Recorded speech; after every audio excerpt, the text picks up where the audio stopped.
Hi, we're Than Atlantis, and we are about to talk you through our new self-titled album, which is out September 29th, song by song. So here we go, which is the first track on the album.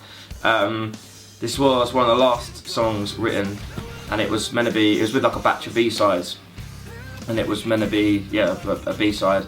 It was written on one day, recorded the next day, and then was decided that it was good and like really good apparently, and it had to be used as a single. So the next day it went to radio. Yeah, it's got like an electronic element to it, which we've never done before, and it's pretty dynamically probably it's the most like dynamic. Yeah. All of the songs on the record, isn't it? So literally you got verses like we don't play. Yeah. Just chill. Yeah. It's cool. The next song is a song called Criminal, and around the time that was written, we'd all just got these little interface things. So what we did was each recorded our parts and we're sending them to each other and sent them to Ben to mix in the end for the demo of the song. Yeah, Steve Robson then went it for us again after that, and he then got in contact and said, I've had someone come in to play some strings on the track, got them to play on your song, tell us what you think. Sent them over and we absolutely loved them, and those strings from that day made it onto the album. Next on the album is Words Don't Come So Easily. That's kind of like almost sort of stems from probably, which sounds like sort of like a mic sort of acoustic song, and it sort of breaks into like a pop rock. Kind of chopped up the audio and moved it around and made like a riff out of it. You'll notice when you hear it, it sounds pretty funky. We did it from that. We did it on a couple of other tracks, just sort of theme the record with it. But it's a cool little idea we had. We recorded it with Pete Miles in his studio. We did all the drums there. But with this song in particular, I think it's the only one on the record. Me and Eddie played the bass and drums like live together. Obviously they were edited afterwards, but like little snippets.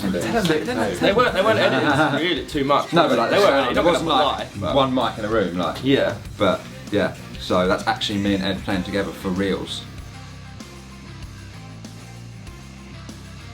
When we recorded drums at Pete Miles' studio, like all of the band and the producer Dan and Pete Miles, who like engineered the drums, we all had like different drums, like toms and snares and stuff. And in the mid-8 we all played like dun dun dun, ga dun dun dun. Yeah, we all played that. It used to be called Nightmares. Nightmares, yeah. The Nightmares. This song has gone through so many stages. It's the final one's at the 4th or 5th version of the song. Yeah. Completely different. It's got one part which stayed in the whole time. Mid-8, isn't it? Yeah. And lyrics changed, spoken word is still the same. Yeah.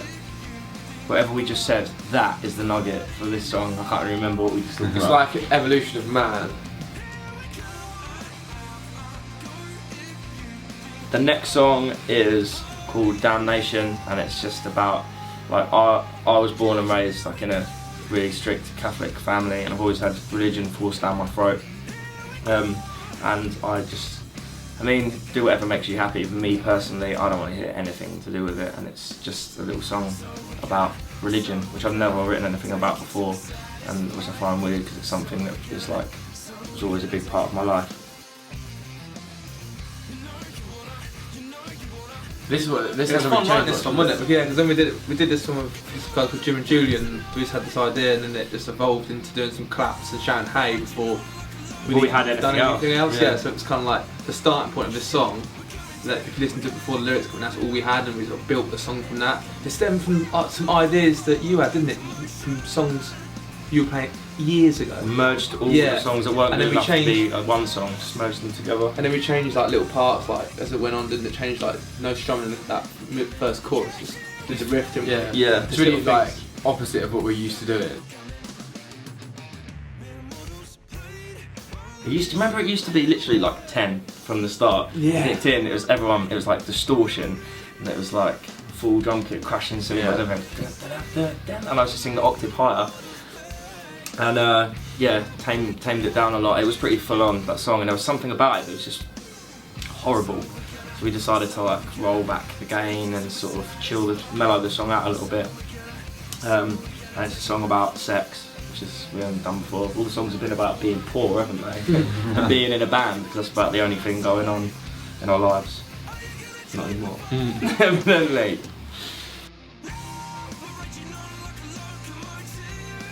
Number one, last one. Number one. This was cool to do, innit? I remember doing this with Jim and Julian again. We had that. We sort of started with that epic middle eight. Do you remember? Yeah. We worked from that backwards with the bass line. Every song on this album has been worked. That was from a different So session, opposite way. that mid-8, and then when we came to do a new session, we were like, that's what, oh, that will fit in this song. So we ended the session with that, didn't we? Yeah. Yeah. And we came back. And then we put in a C in, because it stays on the same chord the whole way through, and then I need to change it, put that C in, and it's like, oh yeah. Yeah. What song is It it supposed to be like? so it's Eleanor like Rigby? that. Eleanor Rigby, yeah, the whole way through the chorus, Yeah. it's just E, like, the whole time. Like a drone, which was really cool. Ta-da! Thanks for watching!